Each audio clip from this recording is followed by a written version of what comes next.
Hey, it's Tom, and I'm back with another review for the Mini Sculpting Super Show. This time, I'm going to be covering the BeesPutty sculpting tools.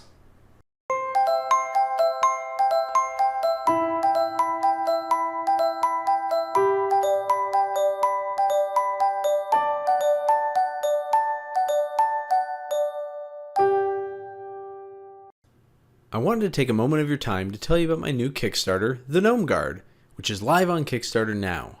This set of fastidious gnomes are ready to preserve and protect their gardens. Led by the gnome greenskeeper and separated into 4 groups of 5 gnomes each, separated by tool types. You'll be able to ward off any menacing pests that come your way. Just click the link in the description below and add these guys to your collection.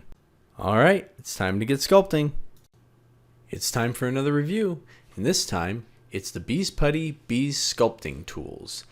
Stefan from BeesPutty, the creator, was very generous enough to send these along to me quite a while ago, and I haven't had a chance to use them until recently. These are just 2 of many tools that Stefan has available on his website, BeesPutty.com. Each of these tools comes with a separate implement on each end, giving you 4 different tools to sculpt with. In addition, each tool has a unique color. I have one with an orange center barrel and the other is green. And something I didn't realize until I was doing a little more research on the newer tools is that these could actually come apart and separate, and you can configure your tools just how you want them. So if you want a large burnisher on one end and a probe on the other, you can put it together that way. All sorts of combinations, any way that will fit best with your sculpting. Alright, let's put these tools into action and start sculpting. Alright, as you can see, we're picking up right where we left off in the BeesPutty quadruple form review. So I'm continuing to use the large burnishing tool that came on the orange tool. The orange tool is kind of the main workhorse, I would say, as far as bulking out detail. This part that I'm using right now, it's very large and rounded on one side, similar to a Wax 5. But one difference is it has a large flat plane, so it actually does give you the ability to press and make flat planes or even cut in, not like a knife, but you can make some sharp edges and indentions that you wouldn't normally be able to do with some tools, other tools that are maybe more completely smooth all the way around. The other side of the tool is what I would call, it's kind of in between a small and medium burnisher. For miniatures at least. It's not nearly as small as the one I typically use when I'm doing really small fine detail, but it has a very nice sharp tip that allows you to get in and press and cut and shape, but it's still large enough to be able to manipulate large areas of clay or putty. You'll see that I flip back and forth quite often between this one and the large piece because I'm still doing a very major bulk to the sculpt. But when I need to start to define an edge a little more, or create just a little more detail, it's really handy to have that one on the other side to be able to start implementing some of those details. The green tool is a little more specialized, but I really like it.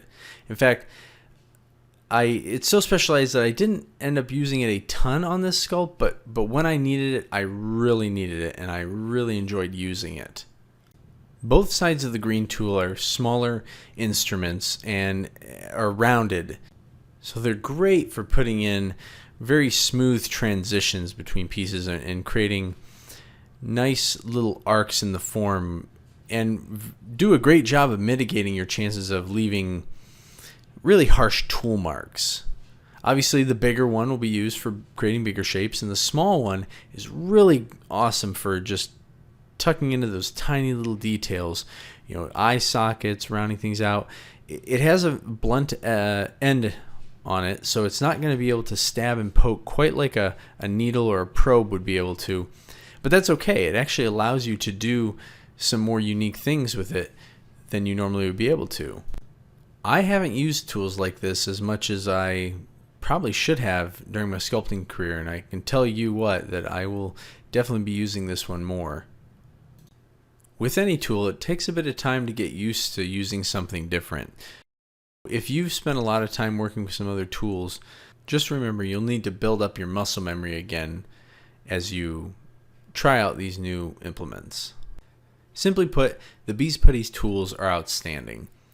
When I first got into sculpting, a lot of my tools were found objects. Sometimes I was fortunate enough to be given a tool from a friend that they had made by hand, or I made some of my own. But one of the things I always really liked to do was to have really high quality items to sculpt with. You know, you're using these tools every day and you want to make sure they're quality. And it's kind of nice when you're working as a professional, especially, to have a professional set of tools. And that's what the BeesPutty Bees Sculpting tools are. With the customizability of the tool and the variety of tools that you can put together, I'm sure you'll have no problem building the perfect set of tools for your sculpting needs. BeesPutty also provided a discount code of 10% off to the listeners of the Mini Sculpting Super Show. Just use the discount code Tom Mason, one word, at checkout. Before I head out today, I wanted to let you know about my mailing list. I have some pretty cool things in the works for the Mini Sculpting Super Show and other sculpting related things, and that's the best way to keep in touch and up to date on what's going on with that. So if you'd like to join, just click the link down below and sign up. But until next time, remember, keep sculpting.